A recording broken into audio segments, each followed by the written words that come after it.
ओम नमः शिवाय।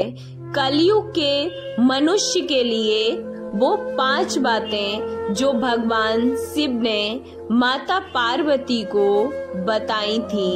भगवान शिव अंतर्यामी हैं, यह हम सभी जानते हैं। इसलिए हिंदू धर्म ग्रंथों के अनुसार माना जाता है कि भगवान शिव ने ऐसी 5 बातें माता पार्वती को बताई थी जो कि कलयुग के लोगों के लिए बेहद ही काम की हो सकती हैं। आइए हम भी उन 5 बातों के विषय में कुछ जानते हैं। माता पार्वती ने शिव जी से एक सवाल किया कि पृथ्वी पर सबसे बड़ा पाप और सबसे बड़ा धर्म क्या है।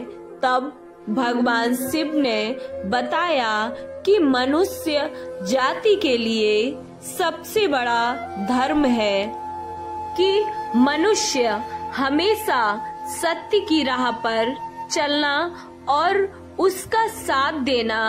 इसके विपरीत यदि मनुष्य के लिए कोई सबसे बड़ा पाप है तो वह है असत्य बोलना, और उसका साथ देने वाला भी उतना ही बड़ा पापी होता है।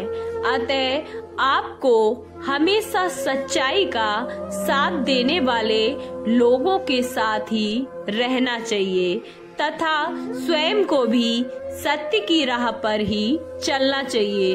दूसरी बात जो शिव जी ने माता पार्वती को बताई थी कि मनुष्य को हमेशा अपने कार्यों का साक्षी बनना चाहिए।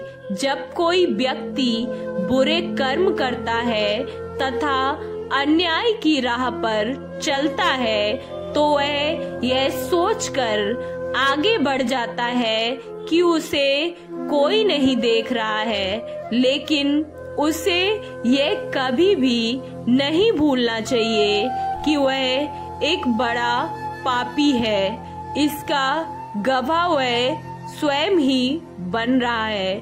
शिव जी के अनुसार यदि मनुष्य को हमेशा उसके कर्मों के अनुसार ही फल भोगना पड़ता है, यदि उसके कर्म अच्छे हैं तो अच्छा फल और बुरे कर्मों का फल बुरा ही होता है।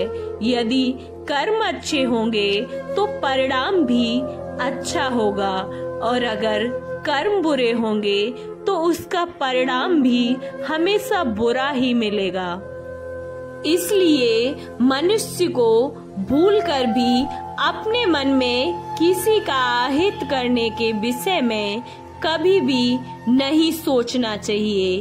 भगवान शिव ने पार्वती जी को बताया कि यदि मनुष्य किसी व्यक्ति या फिर किसी परिस्थिति या अपने आप से बहुत लगाव रखता है तो वह कभी अपने जीवन में सफल नहीं हो सकता, क्योंकि इन सब के लगाव के कारण वह एक माया जाल में उलझता रहता है। और भगवान शिव कहते हैं कि मनुष्य को अपने मन पर नियंत्रण रखना चाहिए, और अन्यथा मनुष्य अपनी इच्छाओं को इतना बढ़ा लेता है कि उनका पूरा होना बहुत ही मुश्किल होता है, जिससे उसे दुख की प्राप्ति होती है। और साथ ही मनुष्य को अपनी जरूरत और अपनी इच्छाओं में भी फर्क समझना चाहिए और एक शांतिपूर्ण जिंदगी बितानी चाहिए।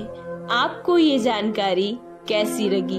अच्छी लगी तो वीडियो को लाइक, चैनल को सब्सक्राइब करना ना भूलें, और कमेंट बॉक्स में ओम नमः शिवाय अवश्य लिखें। भोलेनाथ आपकी सभी मनोकामनाएं पूर्ण करें। ओम नमः शिवाय।